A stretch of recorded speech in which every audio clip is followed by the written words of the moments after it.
because I'm on recovery with COVID. I was here. Mm-hmm.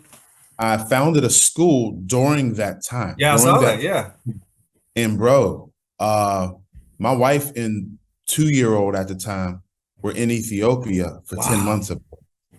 I was without them starting a new school. And the computer that I'm talking to you on now is the school, basically, because I couldn't go into the building. There was no building. They were building the building, and then there was a work stoppage during COVID. So from everything you can imagine, contracts, policies, anything that you could do to build a school is on my computer. Wow. I had everything from my apartment. Wow. And it was temporary housing. And once COVID hit, I stayed there. Like, it wasn't temporary anymore. Yeah. Once COVID hit, like, Heath, this one bedroom we put you in temporarily, that's where you're going to be until this hurricane is over. Wow. So, yeah, my family left in January, and they were going to visit for 6 weeks. COVID happened, and they were there for 10 months. Wow. So your daughter was walking and talking about the time you saw her. It's funny. I said, I knew a baby when she left. I didn't know this little girl. Wow. I don't know who that is. Wow. Yeah, she's a little girl, talking, walking around. Yeah. So, and then they were in Ethiopia, and, the bandwidth and just the connection wasn't always good. So it was a challenging time, man. I'm, being on the other side of it, it's like, I can go through anything now. 100. Yeah. Yeah. I'm like, there's nothing that I can't do now. Being on That's the other so side. Powerful. Yeah. Once you go through it, man, it does make you stronger. The next year, my second year of the founding position, she walked into school. She was 3, and she came into pre-K. Wow. Yeah. I got all that on footage. I got pictures. I mean, that's awesome. And she actually called me Mr. Heath. No. Yeah, I mean, it stuck. And even when I even have to, discipline her or redirect her or anything, she goes, "I'm sorry, Mr. Heath." Because of, school, all the kids called me Mr. Heath. So she just calls me Mr. Heath. That's amazing. I love it. I love it. That is so cool, man. So you only going to have one, or you going to have another? I have an older child. He's 49. I'm sorry, 29. He's 29. I got a 29-year-old. No, bro. How old are you? 51. Dude, I did not know that. I'm 51, man. I'll be 52 in March. That's what's up, bro. You look good, man. Born in 71. He's born in 71. That's what's up, man. Okay, so yeah, we definitely in the same age group, man. I was born in 68, but man, my oldest is 12, so I don't know what I was thinking, bro. You started, yeah. You got going, but let me tell you, I got going too early. You know what I mean? I had to go through all that. But let me tell you, it's wild. I started a business over here, a smoke-home business, going really well, and I was taking one of my helpers to a site, and some music was playing. And I think it was like Rihanna and Jay-Z or something like that. Yeah. I asked her, she was humming the music. It's Filipina. She's humming the music. I say, "You know who this is?" And she goes, "No." She goes, "That's for y'all young people." She goes, "Y'all young guys, I don't know this. And I said, "How old are you?" She said, 42.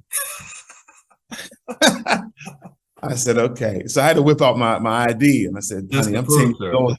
I'm 10 years older than you." I know, right? Literally. That's for y'all young people. Yeah. Wow. So I took it as a compliment. There's a guy, his name is Elvis Epps. I interviewed him. And of course, he's a brother, and he mentioned during our interview, he's like, "Yeah, I'm retiring this year." Retiring? Like, I was stunned. And I was like, he's like, "Yeah, man." He said, "I'll be 62 this year." I'm like, I was stunned. Bro, he don't look no older than me or you. I was like, man, that's amazing. Yeah. You know what I tell women whenever the age comes up? They'll say, "How old do I look?" or "What do you think?" And I'll say, you could be 19 or 69. That's just how I like that. I like that. You know what I mean? Anywhere between. Yeah, because there's women that they look 30 and they're 60. You could be whatever. My wife is a good example of that. I mean, my wife behind me in that picture, man, I mean, she'll be 50 next year. Like, I'm just being honest. And so she's Colombian, but, they got black down there too. Well, that's where we went. We went, 38% of us went down there. Right. They just assimilated quickly into the society, and they didn't have that chattel slavery like we had in the United States because there was no staple crop. But yeah, man, I mean, if you saw a picture of her grandmother is dark as me. Yeah. You know what I'm saying? Abuela, the abuela. 100, her abuela, right? And so that's what I'm saying. Abuela. Like, you're right. The Yeah. slave ships made it down there too, for sure. Yeah. 38%, only 5% came to the US. Isn't that crazy? Yeah. The 38% went to Brazil, actually, not Colombia, but down there, Yeah, South America. And then, and then those little islands, man. I was in France with my wife. We went to a honeymoon there. Mm-hmm. And I started meeting. You been to France, Paris? No, I haven't. Bro, the brothers, you'll be like, hold on. How did y'all get here? There's Black people. When you see Tony Parker and Boris Diaw, Yeah. there's Black people all around, man. Wow. And I had to do some research. I wasn't on vacation only, man. I had to look this up. I said, where did it? And all those people from Saint Martinique and Barbados, all those little tiny islands down there right above South America. Was it the Caribbean, basically? Yeah.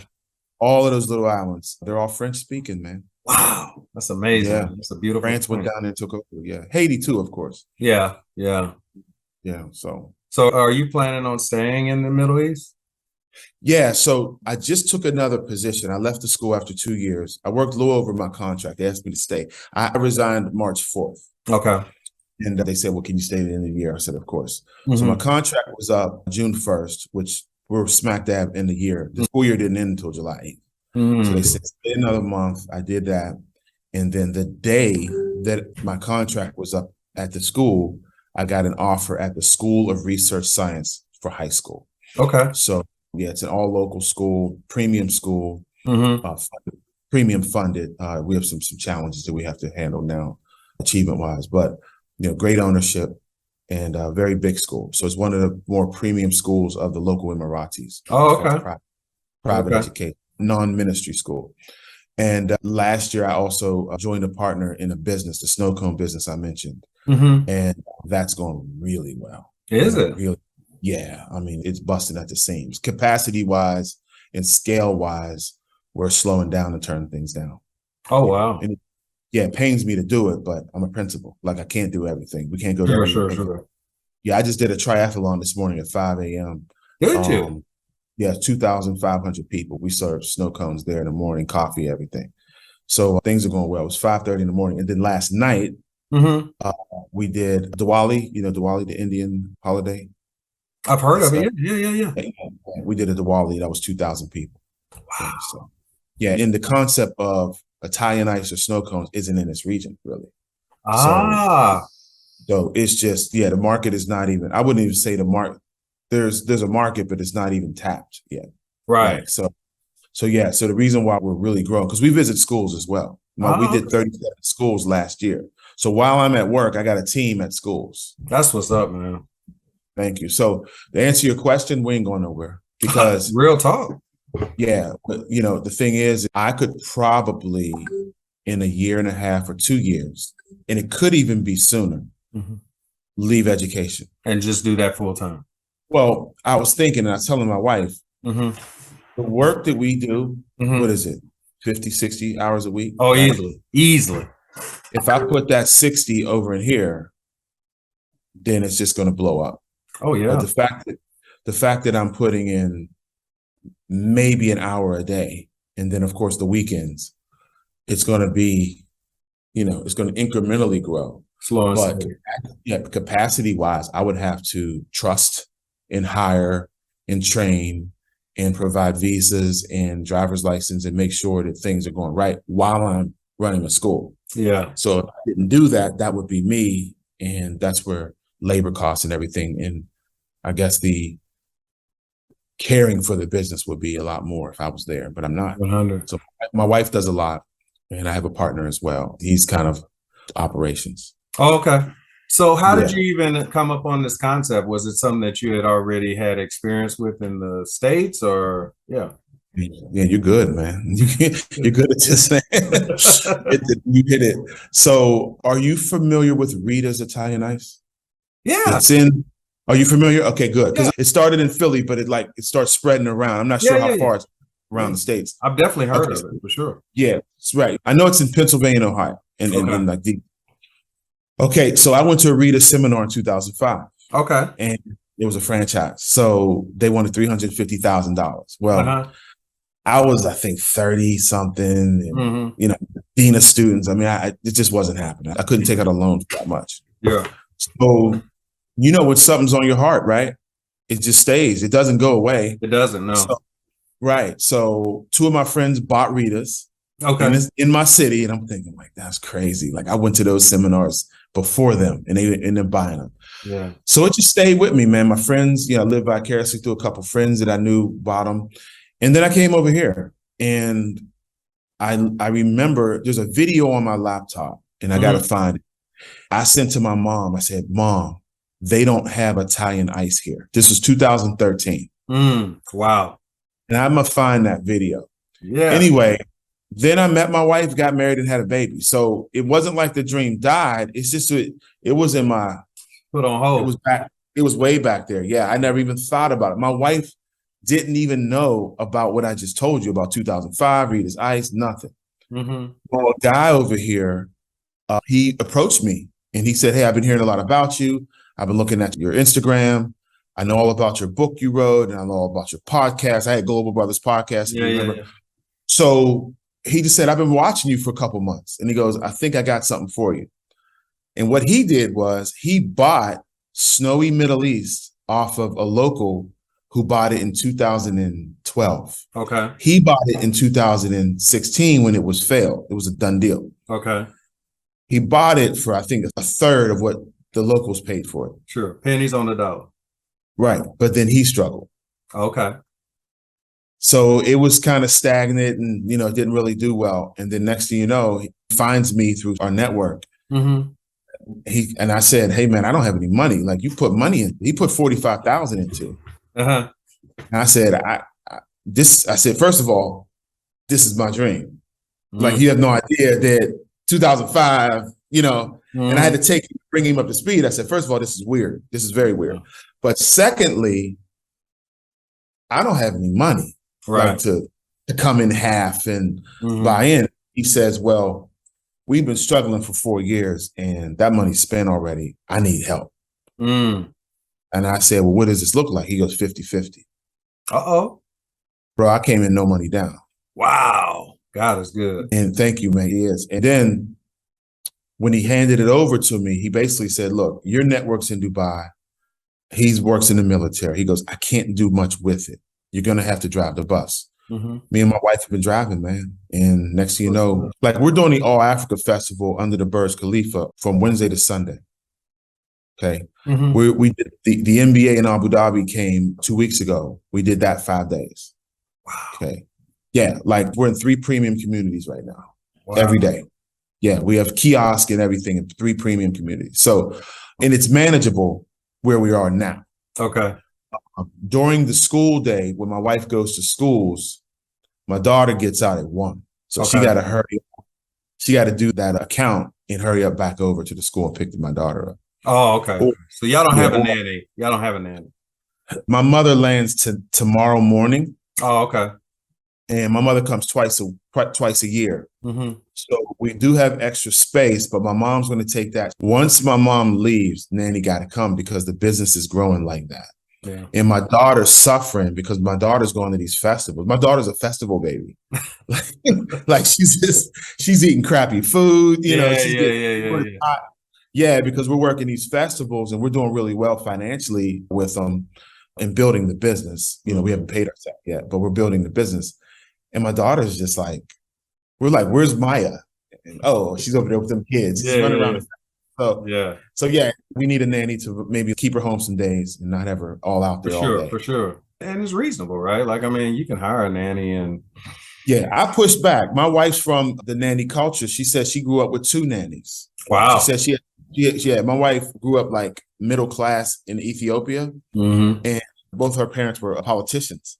Oh, okay. So they had a full time, and then they had one that came in every day, a part time. Wow. So us in our culture, it's like if you got a maid, you're rich. 100%. Yeah. So we're like, nanny. I'm like, babe, we got 1 kid. Well, when I see my wife working, I'm like, yeah. Now, even when we were in Kuwait, man, like, it just made sense for us to have one. First of all, I was like, I pushed back. I'm like, this don't make no sense. But also what really tugged at my heart was the fact that it was explained to me that literally 90% of what these people earn, they send back home, right? So when they're working, like the lady we had working for us, she also had another job. That was her main job. And so she would come and, watch my kids after school, watch them on the weekend, whatever. That was just money for her to live, man, because everything else she was sending back home. And so for me, I didn't look at it as much as a luxury for us as an opportunity to help her because she was one of our workers in our school. So yeah, man. And it was reasonable. Like she was so grateful for that extra money every week that we paid her, but it was also beneficial to us as well, Yeah. That reminds me when we met back then, I'd say 2017 or 2018. Yeah. There was a guy at my school and he said, he was a cleaner. And he said, hey, do you need any house cleaning? And I said, no, man, me and my wife, we clean. And he was like, and I didn't realize, he was like, dude, I need to clean. Like, I need to make this money. Yeah. Like, I don't want you to clean. Like, don't stop cleaning. Like, so I had to understand what he meant. I think he asked me a couple times. I talked to a few people and he was like, man, I'd rather clean your house. Know? So yeah, I hired him for a little while too. Yeah. But yeah, man, are you in Seattle? I'm in Seattle. So that's a unique story too. So I'm originally from Kansas City. Right. But man, when I came back. Yeah. So that's so powerful. Yeah. It's definitely liberating. That is daughter so powerful. Come here, babe. I want to show you my daughter. Sure, but put it here. I want you to see my friend first. He's on TV. Come here. Right there. This is Dr. Joe. Hi, beautiful. Oh my God. How are you? Hi, Dr. Joe. I like it. That's nice. How old are you? Huh? How old are you? 4 years old. 4 years old. Wow. Doctor, how old are you? I am 54 years old. Yeah.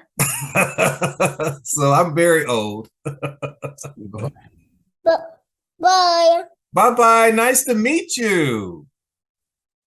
Say thank you. You want this? Come back. And my daughter is 8 and she's 8. But that brings back so many memories. Matter of fact, after we connect, I'm gonna send you a video that me and her took in Kuwait, man. Like she was just turned 5 when I took it. And I'm so grateful I took that video of her, man. So I'm not saying this is some utopia, but it is a lot more progressive up here in the Pacific Northwest. And truthfully, there's no other part of the country that pays better to educators than the Pacific Northwest. I'm hearing that. And when you threw that figure out, I heard that before. As a matter of fact, I heard that, so I worked at American International School when we met in 2018. Yeah. And there was a sister from Seattle that I worked with. Okay. I was the head of high school. She was the head of elementary. Okay. And Felicia, and she's from Seattle. Okay. And she say when we both struggled at that school. It was a mess. She said, if you go back to the States, you need to come up to Seattle. She's right. She goes, you fit right in. Yeah, progressive, liberal, like just, yeah. So, it's funny because I was thinking about like the other places are Syracuse, Columbus, Denver, I think, if I'm not mistaken. Parts of Denver, of course. There's one other place that reminds me of Seattle when you speak of it. Oh, goodness. I think Vancouver, Canada. Now, Vancouver's only 2.5 hours away from us. It's only 2.5 north. Yeah.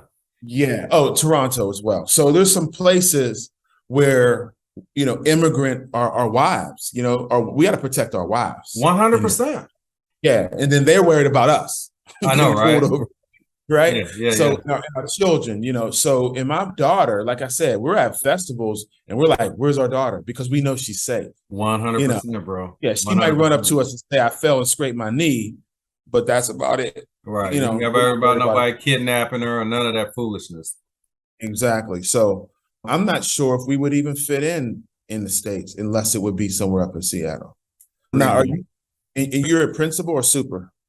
No, I'm still a principal. One of the reasons I haven't gotten into the district level is just not as, what's the word, stable.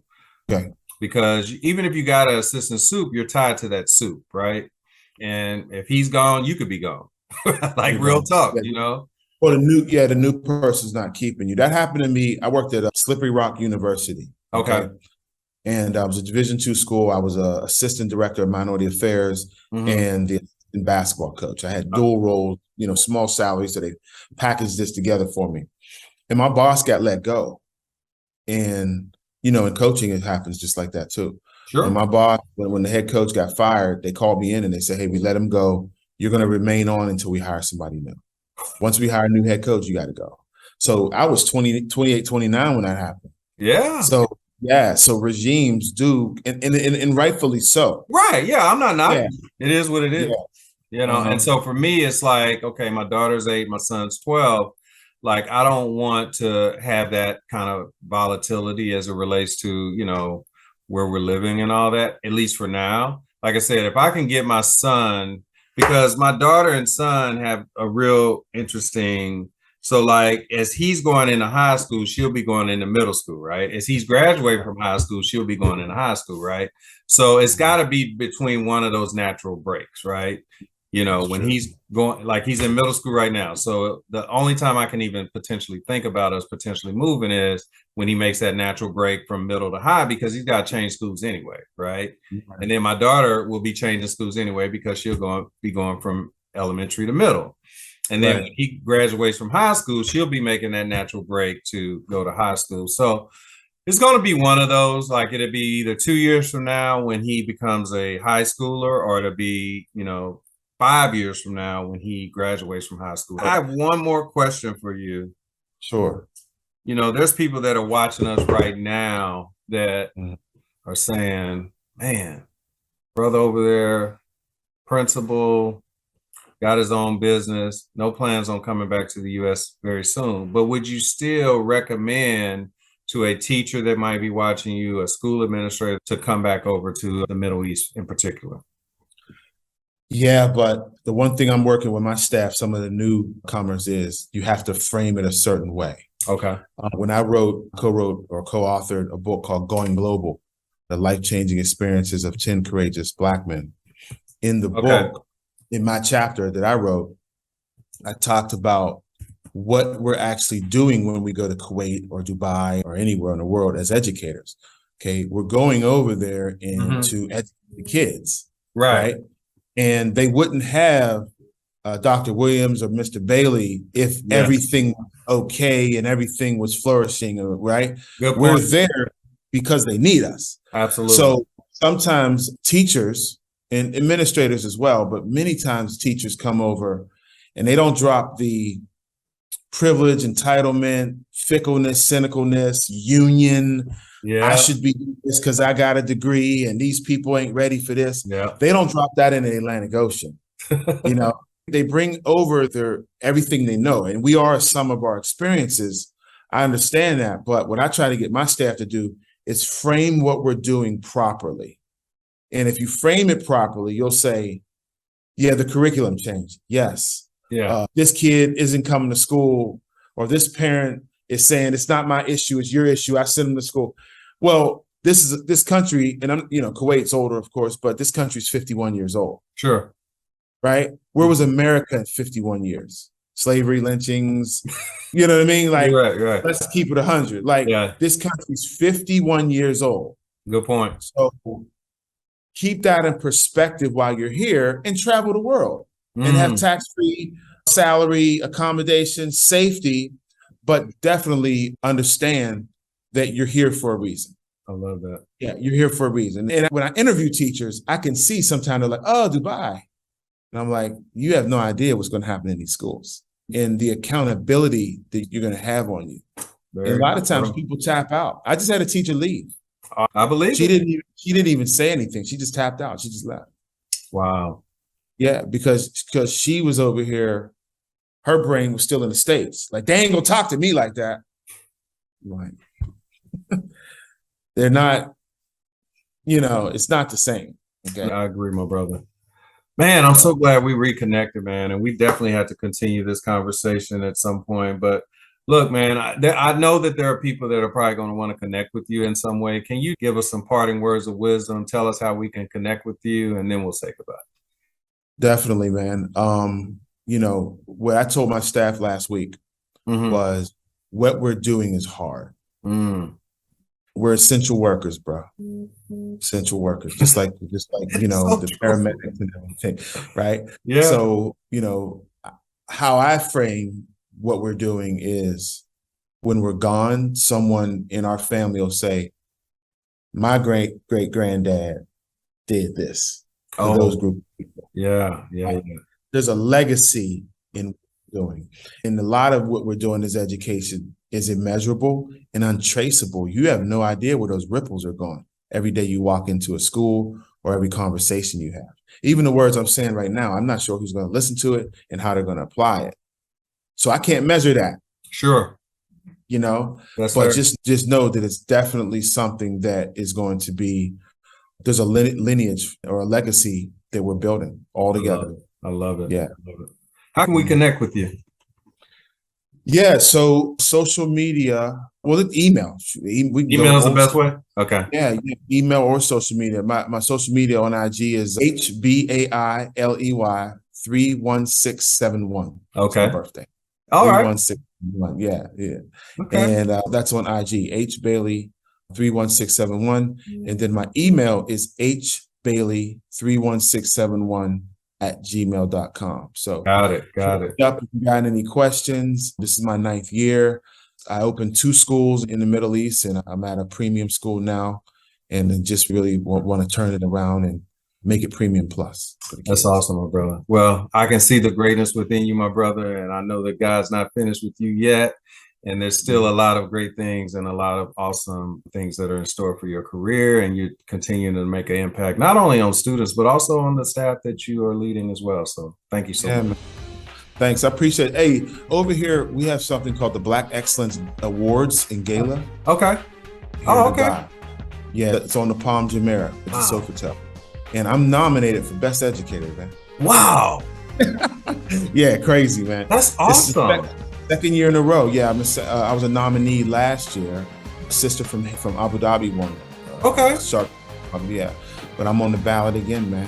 Man, I hope you get that 100%. Man. You never know. You never know, man. Yeah, that's good, bro. I'm just happy to be nominated, bro. Keep us posted, man. I'd love to hear about that, man. But let's keep in touch. Like, this is the last time we're gonna stay out of touch this long. This is definitely. It's too long. Too long, right? For sure, my brother. Okay.